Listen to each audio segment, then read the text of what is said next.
How about this, Dom? Can you hear me now? I'm looking at my phone right now, so.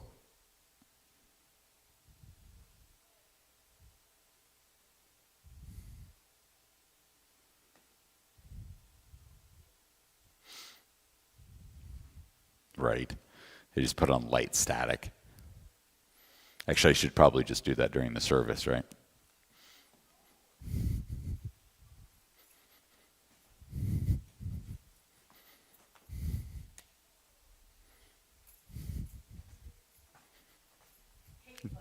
Hey, Kath. I got Dom on. He's going to be joining us for, yeah. Karma. Hey, you. Yeah, no, he said that he was going to do it. I'm waiting for him to text. Hopefully he's hearing me. Yeah, perfect. Hannah is doing great. Hannah is doing awesome. Yeah, she is.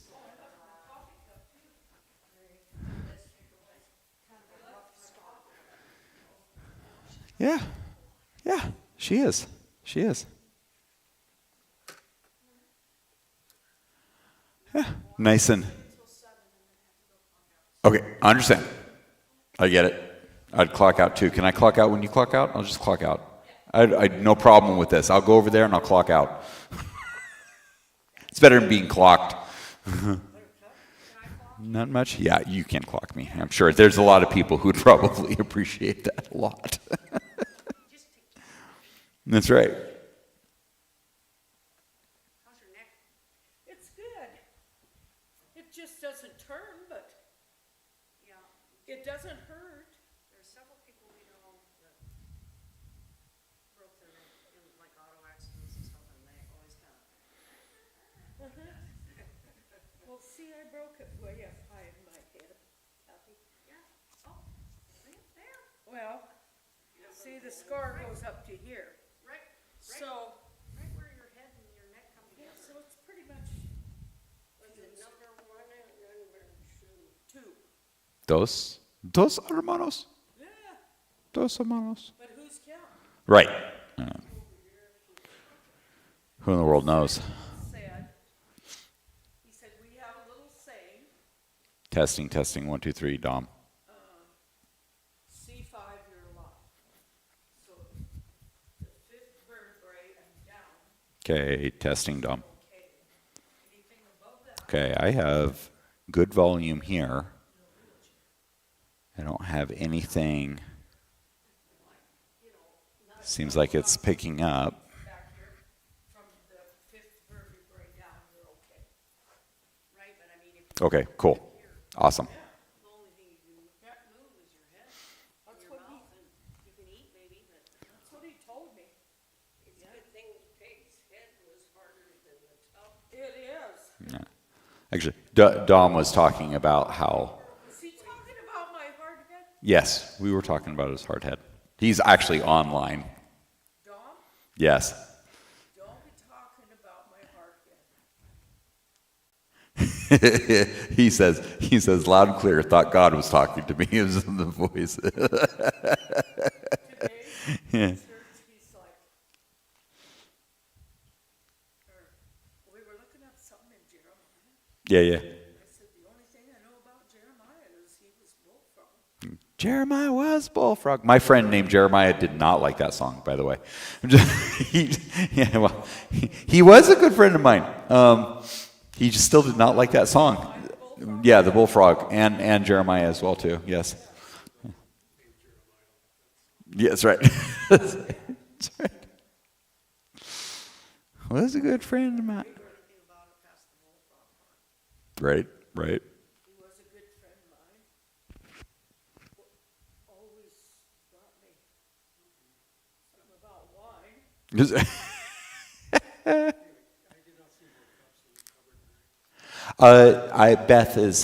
Beth is grabbing some more. She has some more cups.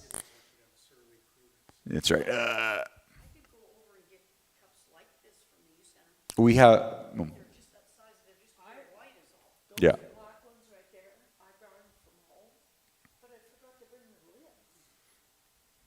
I've got a bunch more. Do you want me to go get them? No, not right No. now. Yeah. Right. And if we don't have coffee, then I have like a surly crowd. And it's when they start throwing canned fruit on the stage, that's when it really starts to hurt. Yes, sir. All right, Mrs. Doubtfire. All right. Greg, how does your new coffee pot downstairs work? It is amazing. It's so nice because what, like Dom even, he visited, he popped over on Saturday, as one would do. And he said, Greg, I'm just sitting out here outside your house. And I'm like, okay, Dom, you want to have coffee? I'll meet you down at church. And what was great was I went straight down there, poured the water into it, and within 2 minutes I had an entire pot of coffee, and we sat and visited and finished off an entire pot of coffee. So it was great. I don't know that much about coffee pots, so I said to Greg, I texted him one day, said, pick one out, send me a link, and I'll buy it for downstairs. So that's how he got me a coffee pot. So It's so nice to be sitting down. I'll bet. You've been working all day long, probably, right?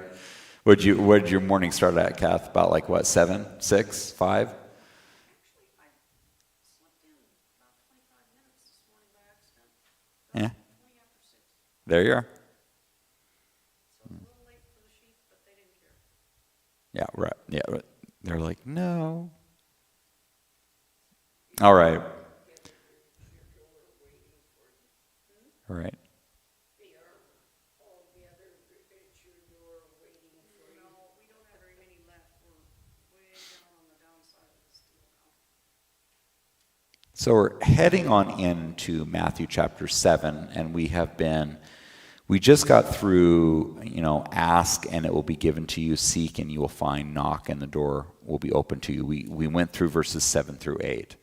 So now it kind of continues on kind of in that same line, but slightly different. Because now we're a comparison of people. Because in verses 9 through 11, which is where we're gonna dig into tonight, I should say. Or what man is there among you who, if his son asks for bread, will give him a stone? Very interesting comparison already. So we have this reality of like bringing it down to the real. So here we are asking God about something, but okay, so now let's have an understanding. What person, any person, good, evil, whatever, person, nice, kind, whatever, what person, if a son were to ask for bread, is going to give a stone?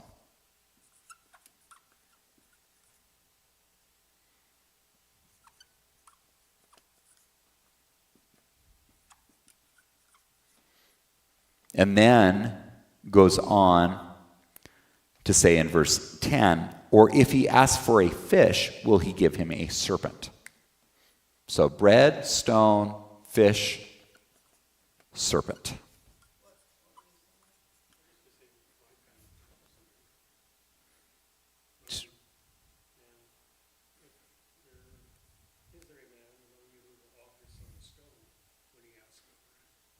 Mm-hmm. Just turned, right. I'm going out of the New King James Version, so maybe that's probably that they flip the verbiage. Yeah, it's a good point. It's a good point.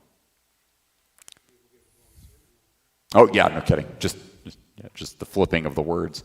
So bread and fish were staples of their diet. Yes, Dom. Peg is in church. He's asking me questions on the text. Tell him to slow up so he Right. Right. Is Peg in church twice every Sunday? She needs it, but yes. The two of you have, no, he's not wrong. He is not wrong. She is in agreement. Anyway, now what was it? I was just saying that bread and fish, Yep. two staples Right. Well, and they were also the very miracles that were given by God. And they were also the very things that people glommed onto, and the very thing that Jesus finally said, listen, unless you eat of my flesh and drink of my blood, you can have no part of me. And they couldn't handle that. So what did he do? He didn't apologize. He kept going. He was like, unless you actually do this again, and unless you do it again. And he did it 3 times, to such an extent where 5,000 people got up and left. He does not do a really good job of creating a congregation, is what I'm saying. I mean, when you have a congregation of 5,000 people, you don't say something and actually have them, all 5,000 of them, turn and walk out the door. Exactly. And that's the biggest thing. And we're gonna kind of get into that as well too. Because, bread, stone, you got fish and serpent. What person would actually do that? What is it? And then to compare then to man versus what God can do. And this kind of led me into a whole new realm. Honestly, it's in the same realm as we've all been thinking, and I'll probably get the conversation from Dom's telling me, Greg, this is what you've always been saying, but this is what's been occupying my brain a lot, so we'll get there. In verse 11, if you then, being evil, know how to give good gifts to your children, how much more will your Father who is in heaven give good things to those who ask him? Now, we're going to dig into that little piece, but what I really want to mention here before we actually get into versus what God can do, let's go into here and realize that it basically is asking the question, how adapted are you to the world?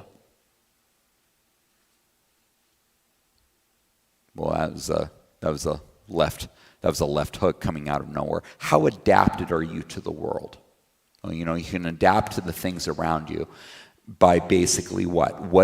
How can you adapt to the world? There's one thing that is majorly, particularly where you have to be able to grasp it in order to be able to adapt to the world.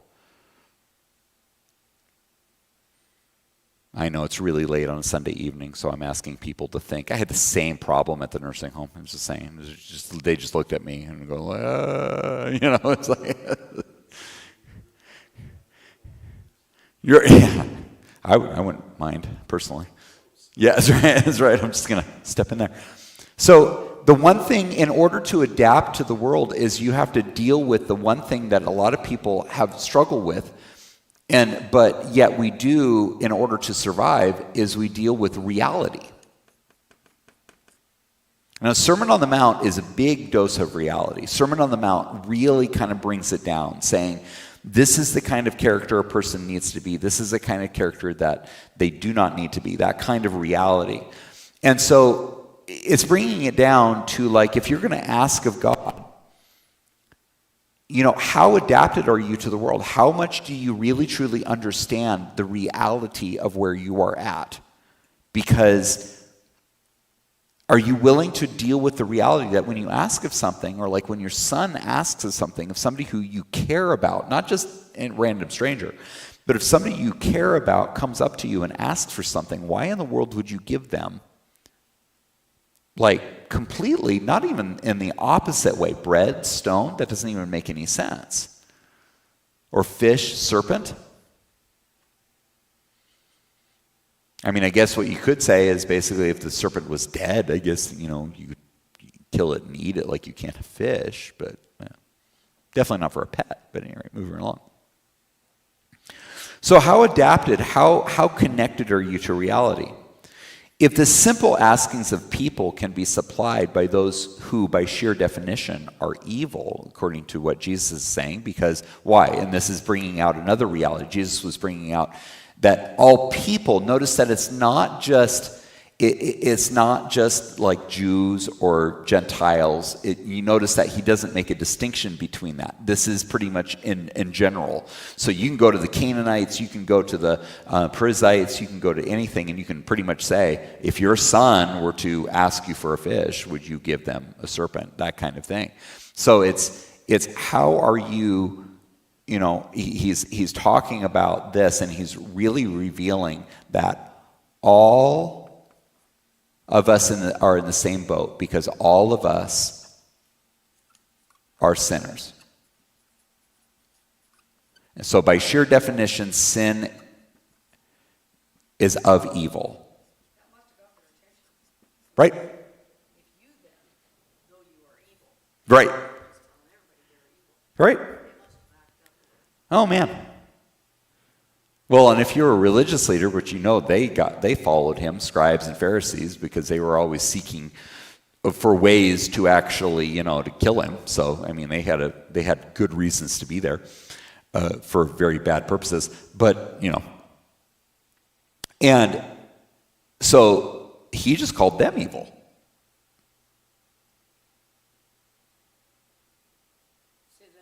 He just called them evil. He called the religious leaders just as evil as just everybody else was. Everybody was grouped into in the same category. If you, in general, who are evil, can give good gifts. So it could say, if you then, though you are sinners, Yeah. know how to give good gifts to your children. Yeah. Your Father in heaven give good gifts to those who ask. Now, what is interesting, though, is that you cannot ask, because it's not just asking for anything, though. You're like, well, Greg, did you read before? Ask and it will be given to you. Seek and you will find. Knock and it will be open to you. Yeah, I did read that. I got that. I'm fully aware. See, there you're catching it. Good things. So now we're not. So how do you determine that? And if somebody wants to flip over to James chapter 4, verse 1 through 3, or if you flip over to James chapter 4, verse 1 through 3, which I will read because we do have people online right now and they're not going to be able to hear you. Or if they can, it's going to be low, and he probably can hear Peg because, that's all I'm saying. Yeah, that's right. So you can holler at him. What? I do not know if he is there as well. I do not know. We're looking at James chapter 4, verses 1 through 3.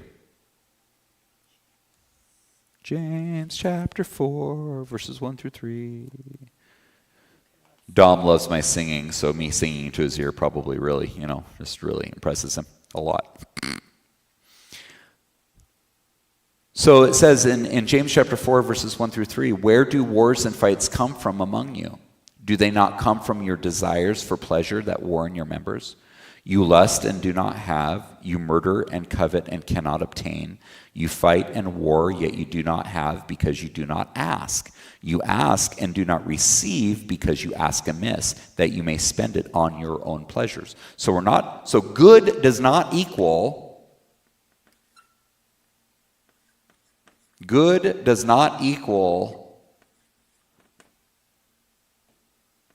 my own pleasure.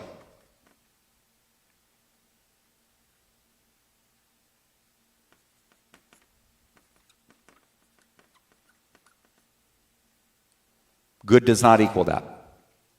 And because good does not equal my own pleasure, then when I'm asking and I'm seeking and I'm knocking, how in the world is that even possible? How can we actually do that? Mine says you ask with wrong motives. Yep. Wrong intentions. You'll find that this is the reason why the law was not beneficial. It was beneficial in the fact that what it would do is it would basically forgive your outward sins, what people saw. You can go in there and say, well, I'm forgiven. Why? Because, I gave sacrifices, and because I give sacrifices, I am now forgiven in comparison to everything. But what about the intentions of your heart? And that's where Jesus came in. Jesus came in and he brought it down to the real. Once again, how willing are you to deal with reality? Because the reality of people is not what they do as much as it's their intentions of their heart. You can put a person in prison all you want to. You can lock them up all you want to. Right, Karma? You can lock them up. You can put them in prison. You can put them behind the cell. You can do that. But can you change? Does that cell change that person? No.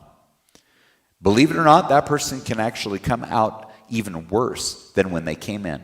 Simply. And some people go into prison and they come out way better than they can. They learned a lesson.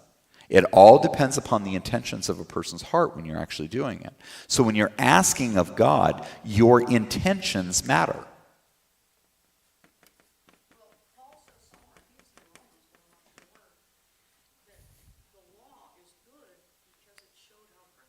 Yeah, exactly. That's where the law really did. The law definitely made a stark contrast between what is right and what is wrong. And the cool part about that is that God is the one that set it in place. And because God is good, he was literally the only one that could determine what is right and wrong. See, right now we have a lot of people who are determining what is right and wrong based on their own beliefs, based on their own feelings, based on their own thoughts. Well, as one Montana legislature has said to the people that were there, what's right for you is what's right for you, and what's right for me is what's right for me. Yeah, kind of scary, isn't it? Because what's right for me may not necessarily agree with what's right for you. What's right for me is to travel 90 miles per hour down the road. Turns out Karma would have a little bit of a thing to say about that. I'm just saying. Beto, Beto, Beto. Pull it down. Only drive 40 miles per hour the whole entire way. Okay, 40. Okay, I'll do 40. That might have a problem in Texas because they actually, in Texas they have you go this speed and then they have you cannot go lower than this speed. I think it's like a track, yeah, like a vehicle or something like that, yeah. Yeah.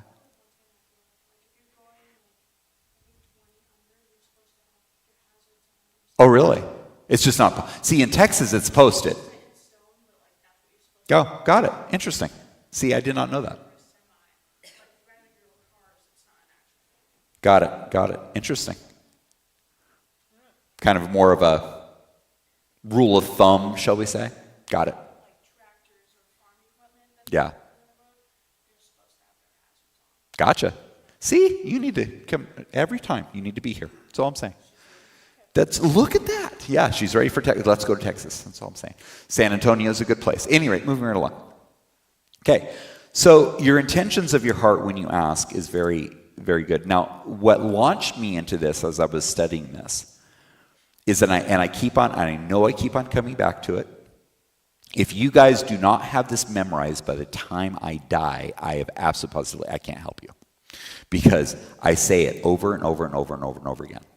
Romans 12, 1 and 2. It is the sheer, it is the focal point. It is, the whole chapter. But Romans 12, 1 and 2, man, I kid you not, that is something. So if you want to be able to ask things in a good way for something that is good, you cannot get beyond Romans 12, 1 and 2. You can't do it. It is not going to happen because exactly. So understand and see the will of God if we don't do the above. Exactly. I beseech you, therefore, brethren, by the mercies of God, that you present your bodies a living sacrifice, holy, acceptable to God, which is your reasonable service. That last piece to me always catches me, which is your reasonable service. It is reasonable for you to actually give your whole self to God because he gave his whole self for you. It's like it's an exchange type of a thing. It's like you can have life eternal, you can have wisdom, you can have knowledge, you can have all these things. What are you willing to give up in order to do it? And in order to do this, it's a full-on, full weight, I'm giving up myself. Which is your spiritual worship. Same in the Spirit. Right. So the very first steps in this, in order to understand what is good, the very first thing is that you got to give up you. Not going to happen. Oh, I asked. Well, God just wants me. I've heard this. God just wants me to be happy. Like, no. I'm like, not in any way, shape, or form. No. God wants you in a right relationship with Him. Because that is the only way you are going to fulfill the purpose that you have here on this earth. Because you have purpose. You have a reason to be here. You were not created just to work, make money, and do all these things that you want to do. You were created to fulfill a purpose that glorifies God, that honors God in some way, whatever that purpose is, whether that be ministering or whether that be being there when a person needs it. The blind man, what did the blind man do? The man who was born blind, his whole entire life, he was blind. Why? So that this may give glory to God. Talk about having a life like that. Where that is your life. Your whole entire purpose was preparing every single walk, every single step was preparing for the time where you were going to meet Jesus. Yes.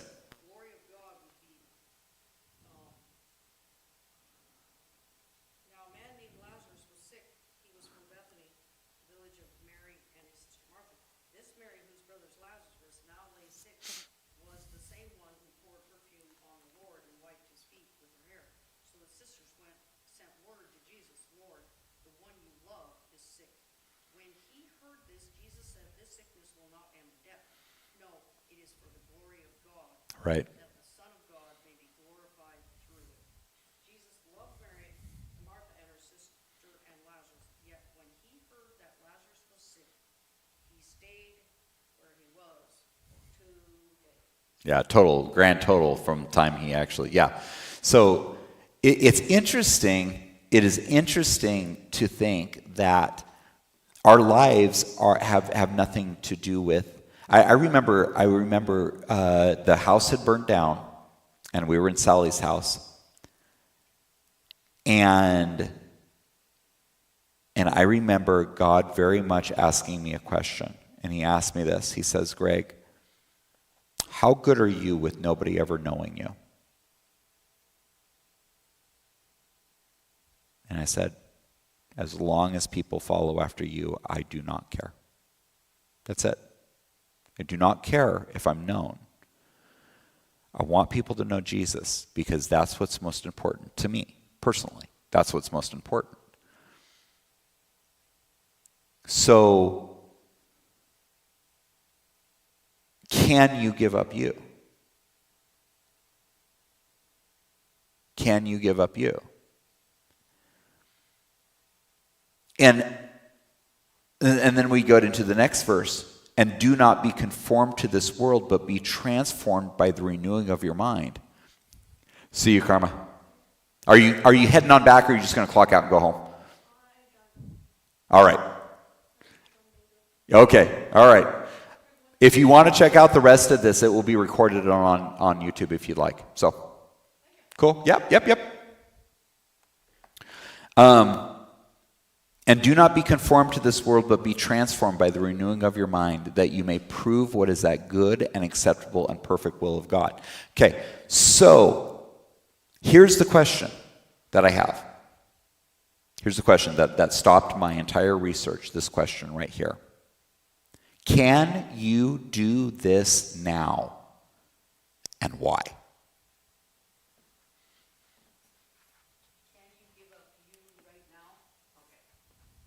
Can you give up you? Can you be transformed by the renewing of your mind right now? Are you saying can, like able, or are you saying will you? I'm asking, can you? I'm asking, is it possible? Is the ability to be able to do this right now, is that a possibility? Can you do it? Okay, Jack, you say yes. Why do you think that?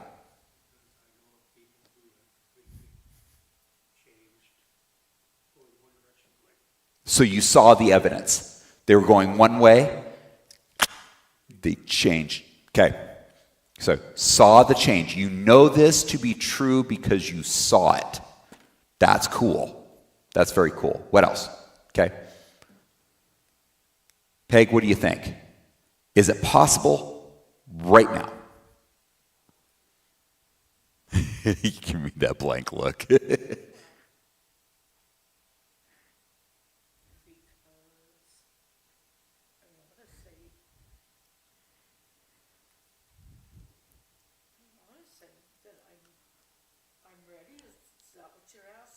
No, see, that's where we have a tendency when this question gets asked, and we all do it, is, yeah, it's the question, can I?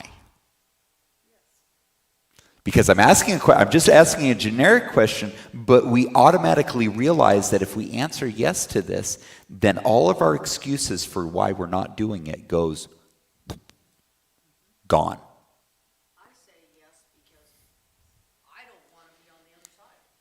Okay, so do not want to be on the other side. Exactly. Or out of God's will. It's good. It's a good desire.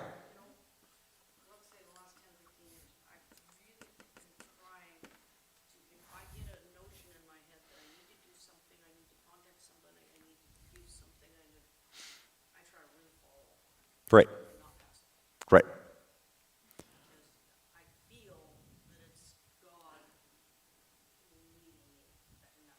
Right.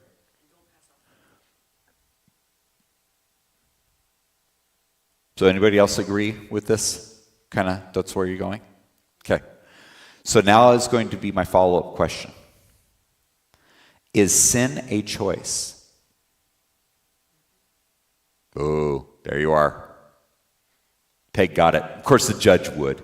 Yes, judge would do this. So is sin a choice is the question. And why? Yep. How do you know that sin is a choice? Why isn't it not something that what if I'm just there, I can't stop myself. I just gotta. Sin is a choice because you can stop saying. You can stop. Adam and Eve did not have to eat the fruit.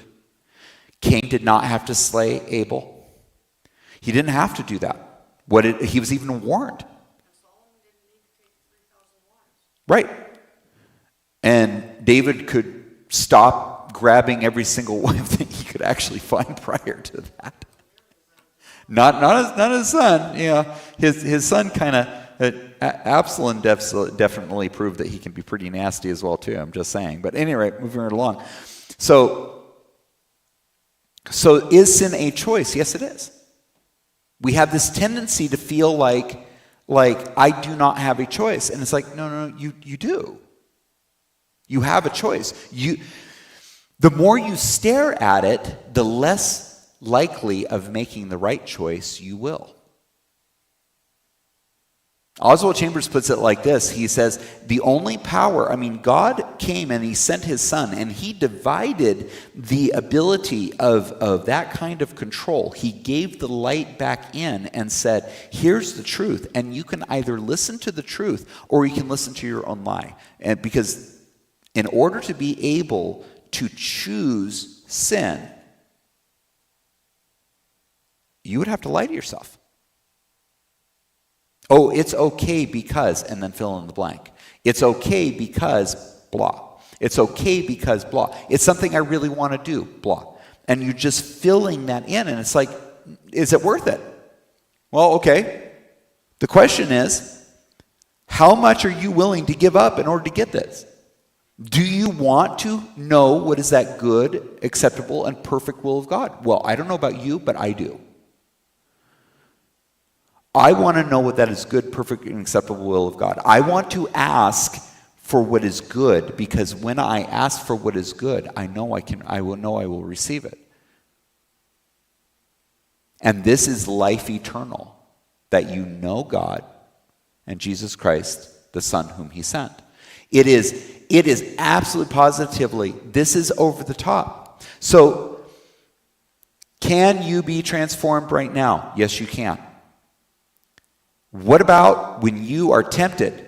And guaranteed it's something that is for you is a temptation. It's the reason why you know that Jesus was tempted in all ways, because whatever he was tempted in was specific to him. What he was tempted in may not be something that we would tempt me.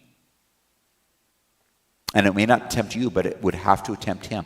Because a temptation is not a temptation unless you have a desire for it.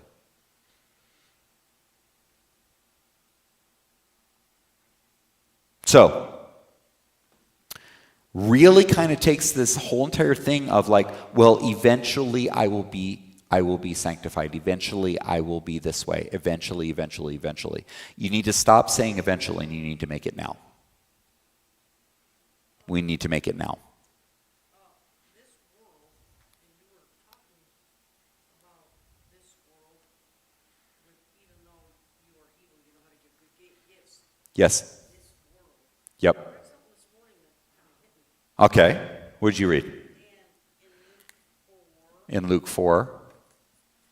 where Satan is tempting Jesus, Uh-huh. the devil led him up to a high place and showed him in an instant all the kingdoms of the world. Oh, yes. Yes. Give you all their authority and splendor. For it has been given to me. Yep. Was saying he owns the world. Yep. Satan owns the world. Yep. Owns the world. So if you step into the world, Yep. step into this territory. Yep. And that's But when you step out of that world and you allow God to actually be, you're stepping into a different reality. There's a different reality that you deal with that is found in God that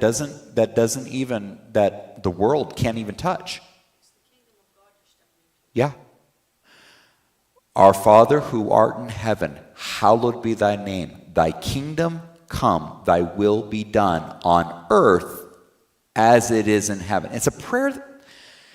We say this prayer and we act as if we don't even understand what that prayer really means. But what we're really doing is we're saying, I want to change my reality.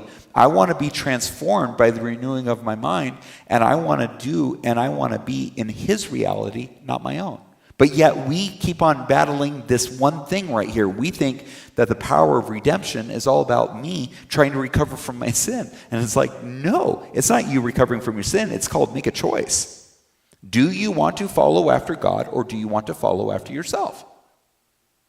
Which is idolatry. Right, which would be adultery. Correct. Idolatry. Or adultery, either which one. Technically speaking, when God talked to the Jewish people, he said, you people are committing adultery against. When you put something in between. So adultery is literally when you put another woman in between you and your relationship with your wife, you are putting something in the middle. When you're committing adultery with God, you're putting something higher than he is, and you're putting something and saying, I'm worshiping this and not God. So idolatry and adultery, it's the same. It's a big deal, right? It's something that is there. So, can one be a sinner? Which we're all sinners. We've been there. Can we be a sinner, knowing who we are, in one sense, but live a life in another? I want you to think about that. I want you to just roll that around, and I want you to just put on your thinking caps there, because isn't that exactly what we try to do with convicts?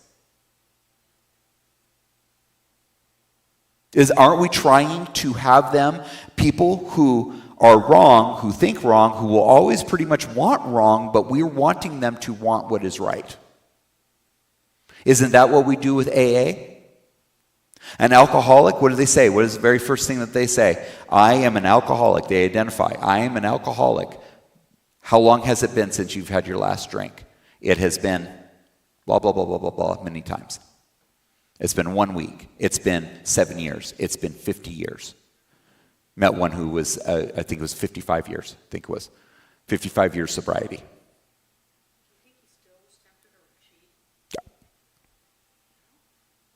I don't know. I think at some point in time, but here's the thing is like, we try to recreate people who this is by the concept of what we are doing right now.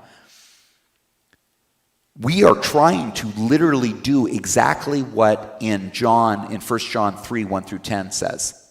And we've been studying this in Sunday service, but Jack and Kathy have not been in my service, which I don't know, man. You only can work with what you got. I mean, seriously, I'm kidding you. I know. It's 1 John. It is 1 John 3, 1 through 10.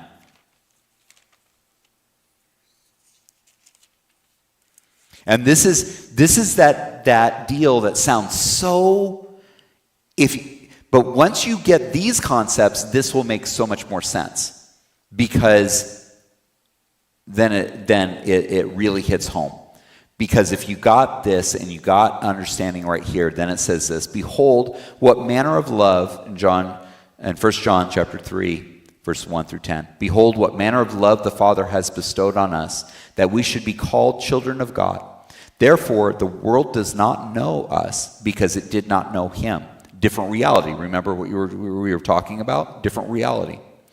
Beloved, now we are children of God, and it has not yet been revealed what we shall be. But we know that when he is revealed, we shall be like him.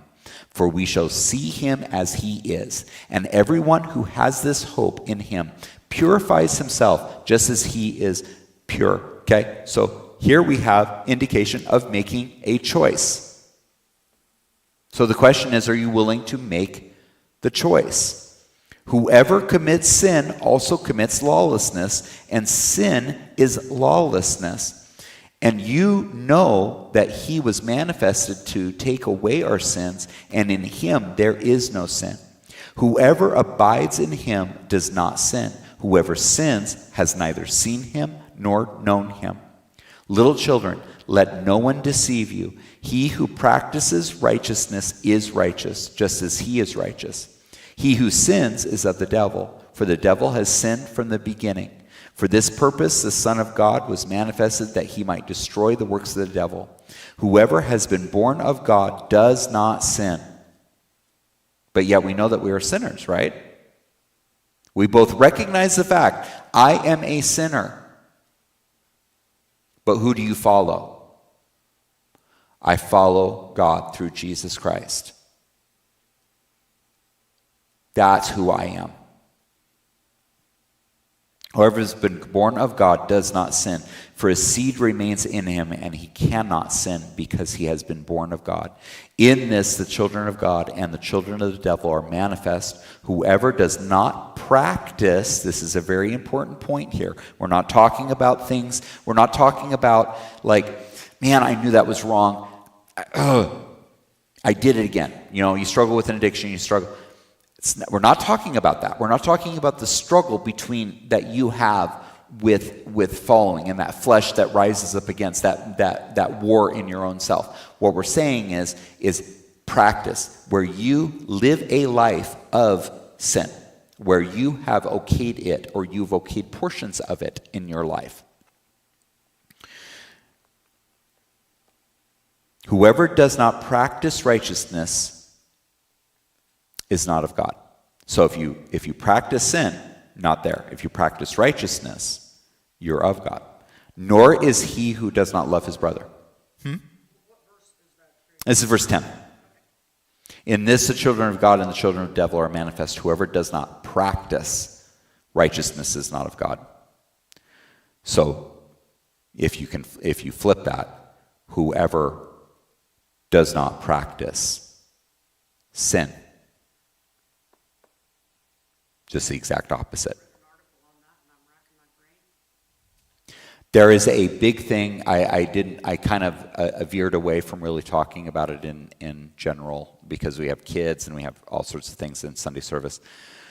But there is a big push now. The world is finally seeing the dangers of pornography. So it gets really intriguing when the world itself is starting to see the dangers of pornography, when Christians have been talking about the dangers of pornography for years. They're finally seeing the dangers of it, and there's a lot. Oh, yeah, there's that. It's a massive addiction, and it can be so hidden in such a major way. Yeah. What they're finding is that, you know, people who get lost in that they're finding that a large majority, I'm not going to say every single person, but a large majority of people, including some very well-known athletes, very well-known actors and actresses, and very well-known people who have gotten themselves caught up into pornography or whatever, could not find enjoyment in the actual human being, but yet it had to look like, act like, or be like that which they were watching. It drove them down into this point in time, and it's very nasty. So when the world can actually see that, it's. There's an article in National Geographic, and it was a short one, and this was, you know, National Geographic is 100% secular. Yep. And anyway, on alcohol. Uh-huh. I sent that little article to I don't know if not or not. So. research. And in that article said not one drink. They said one drink of alcohol is bad for you. Really? Yes. So National Geographic came out and said, The more and more, the worse, and then they started going into what it affected, what it destroyed. so one drink. They said not one drink of alcohol is good for you. Really? That's interesting. Not believe that. That's a bold statement, especially for National Geographic. Article to a lot of people because I'm saying this is a secular magazine and this is research and this is what they found. Yep. It's not some Christian beating on the pulpit. Yeah. Not some pastor telling you don't drink. It's literally National Geographic that has done the research and did this thing and found this is dangerous. Yep. Just like a page and a half. Actually, we should make a few copies, or we should make some copies, and we should have them here and hand them out, because that's some very interesting research to actually do. The reason I brought that up was because of the pornography thing. That Yes. the secular world is seeing how damaging. Well, I will tell you, it is stretching into the video game arena.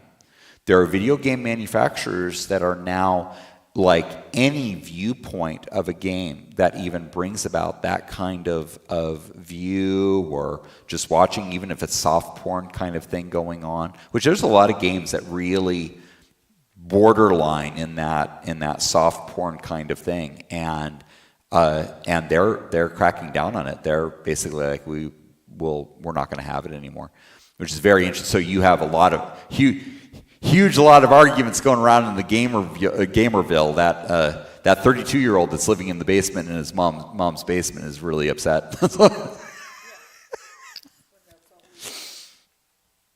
Yeah, that's basically been their dates. That's all I'm saying. But no, I mean, things are going on in the world where the world is starting to understand and come around to it. But that's the way they've always been, though, is that they always say, "Oh, the Bible is this, the Bible is that." But when the Bible says stuff, and then lo and behold, shocker, what the Bible has said for years becomes true. Becomes so true, and they're like, "Oh, well, science has solved it." What was it? I think I was talking to Dom here a little bit about Steve Jobs, and Steve Jobs said, "Philosophy is dead. That science has proven everything that philosophy thought it knew." It's like, No. yeah, that's not the way it is. I'm literally actually following along a professor from, I think he's a professor from Berkeley, the University of Berkeley, and some really good professors from there. And he, where is it? No, what's the university over in England? University of, or is it University of? Well, there's Oxford, and there's Cambridge, and there's Cambridge. Cambridge, University of Cambridge, and he is doing a study right now, and he's basically challenging that statement that Steve Jobs. And there's a lot of people who look up to Steve Jobs. A lot of people that look up to him, especially in the geek realm. There's a lot of people who look up to him, and he's challenging that statement. He's saying, and so I'm on hour 1 of an 8-hour lecture on that one, and that one's kind of rather intriguing. So,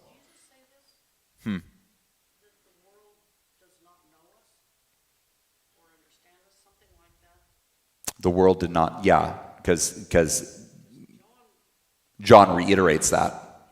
Yep. John reiterates that the world will not know you.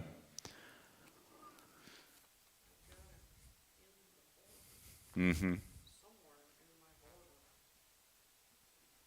So, when you start to really understand that this, and you're like, Greg, how in the world did you get from if a son were to ask you for a fish, you would give him a stone? Because the thing about it is that man versus what God can do, because in verse 11 of that deal is what really brings that out in Matthew 7. Let me get back there. Right. But in order to really truly to prepare the ground for the rain that is about to come, we really need to have that. How much am I willing to give in order to get what I'm asking for? What's that one verse in the Old Testament? Something about plow up your... Yeah, break up the fallow ground. Yeah, break up the fallow ground. Get it prepared, get it ready. And the thing about it is that this is what we need to do. If we're not focusing on this now, we need to be focusing on this. We need to be focusing on it and basically taking on the high places in our lives and basically saying, you know what? I want something better. I want something better. I want something that is greater than what I can understand right now, but I'm going to aim for what is good. And if I'm going to aim for what is good, I'm going to ask for what is good, and I'm going to trust that God the Father has what is good that's better than what I got. Because anything on the world, God can trump anything that you offer. Anything that the world offers, God can trump it very easily. Both trump and trumpet it. So you got both sides of that. So this is what my dad said. Okay, your dad said. And this is in John 14, 15 through whatever. Down to So John what now? 14. John 14? Down to 24. 15 through 24. So John 14. Up the world, and I put the world in little quotations. Because John's talking about the world. Right. Separate from the kingdom of God. Oh yes, the world. Yeah, differentiating. Yep. Gave me this definition, and it made so much sense to me. Okay. To John, The world was society organizing itself without God. was society organizing itself Without God. without God. Yeah. Whenever John says the world, it's society Organizing. running and organizing without the input of God. Right. Trying to figure it out all themselves. Much more sense to me. Yeah. Well, and that's exactly what they did. They wondered why, America wondered why when they went over to, was it Iran? Because after the Iraq war, everything was all messed up or whatever, and they sent over to Iran and they started setting up, or Iraq itself, they started trying to set up a government and everything else like that over there. And they were wondering why it wasn't working. Because they tried to set up a government, they tried to set up rulership, they tried to set up exactly what was happening in the United States of America, they tried to set up there. Here's the problem. They tried to do it without God. And you can't create a government like what we have without God running. You can see it running off the wheels now. Plus, it's completely different culture, so their brain works. Yep. Oh yeah. Well, yeah. Let's not even get into the whole culture of things, because the whole culture of things is like there's just no way. Because honestly, if a person were to study history, you would know carte blanche that this is not going to work because they are an older nation than we ever were. I mean, we're a big nation, but we're very young. We're not even as old as Russia. I mean, kid you not. So, just saying. But the start of our type of government Was founded upon something that was founded upon truth, or the concepts of truth. concepts were started in England in the 1300s. Yep. Trying to get away from, yep. They basically took what England, the bad things that were England, and said, that's not what we want. We're going to go based on. Yeah, exactly. And that's what Kirk Cameron, we saw that video on Kirk Cameron. Remember? Way back, we showed the teenagers that. Man, that was like, what, 2015? That was an age and a time ago. I'm just saying, 2015, 2016. Off the subject a little bit, but you know what the theme of the high school camp's going to be at the meeting? No. How do you know the real truth in a world AI? Yep. And that's going to be the theme for the whole week. Is teaching kids how to see truth with a capital T. We're gonna end with this one bit here. I'll end with this one bit. I constantly have conversations with AI. I always like to see exactly where the algorithms are going because I'm geek that way. I can understand it. I can grasp the search deal. So I asked AI for where is the four corners of the world. Now, I want you to understand something, is that back in 2013, when I was doing the study on Revelation, that took me 2 years to do. When I was doing the study on Revelation, Tom Horn said, did you hear that news article about the four corners of the world? I said, no. Now, if you're trying to figure out where I'm getting this, is that the four angels of the four corners of the world dictated in Revelation. Okay, and so Tom is like, well, did you know that they found those four corners? I'm like, no, I did not know that. What in the world are you talking about? And so he pointed me to a newspaper article. From that newspaper article, I found the scientific document that backed up that newspaper article, and I read it, and I used it within my sermon. So now, here I am in 2026, and I'm saying, boy, I wonder where I put that. Maybe I can find it again, and then I could just, not a problem.